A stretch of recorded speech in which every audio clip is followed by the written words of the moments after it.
hubungan kekerabatan dan evolusi makhluk hidup berdasarkan kesamaan karakter untuk mengetahui hubungan evolusioner antar organisme.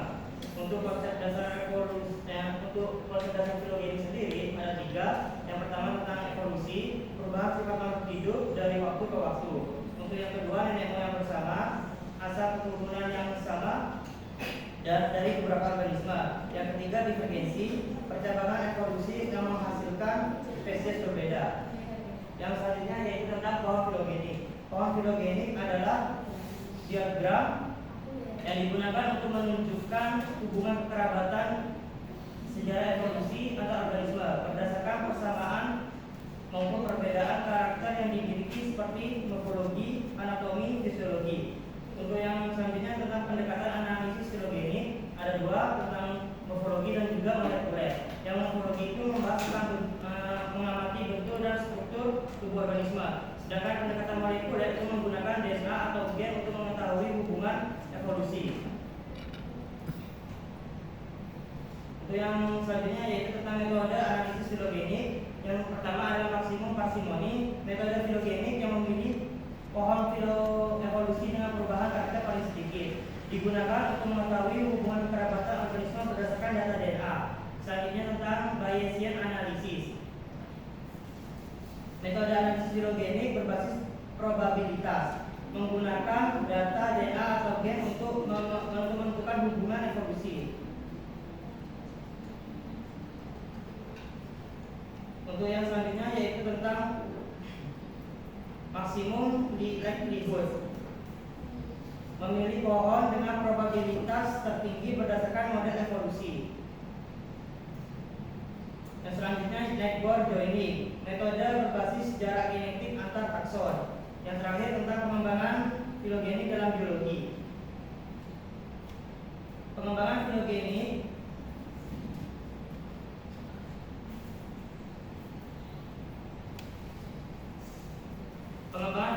memakai data genom transkriptom, fungsi meningkatkan akurasi evolusi. Yang selanjutnya pengembangan metode filogenik menggunakan maksimum likelihood dan CAT PMSF. Fungsinya menghasilkan pohon filogenik lebih valid. Untuk yang terakhir pengembangan data molekuler, menambah data spesies baru, fungsi memperluas informasi genetik. Mungkin dari seperti saya ada yang bertanya.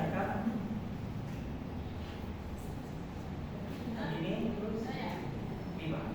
Sudah pertanyaan aja kan? Iya. Boleh yang disampaikan di kata-kata waktu.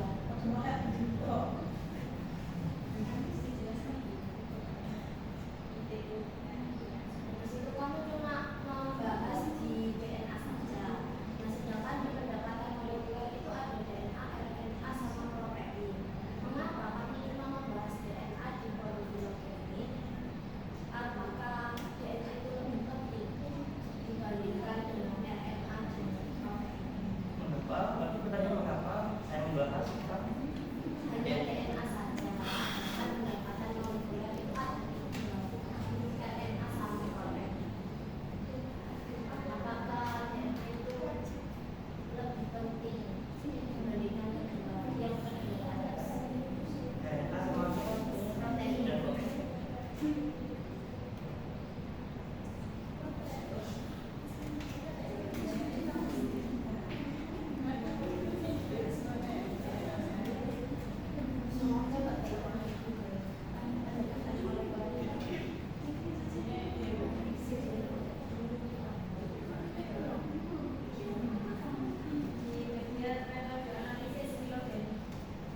sekedar apa ya?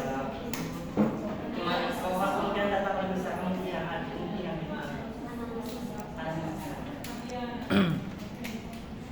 Winning. Baik, terima kasih pertanyaannya. Assalamualaikum warahmatullahi wabarakatuh. Salam warahmatullahi wabarakatuh.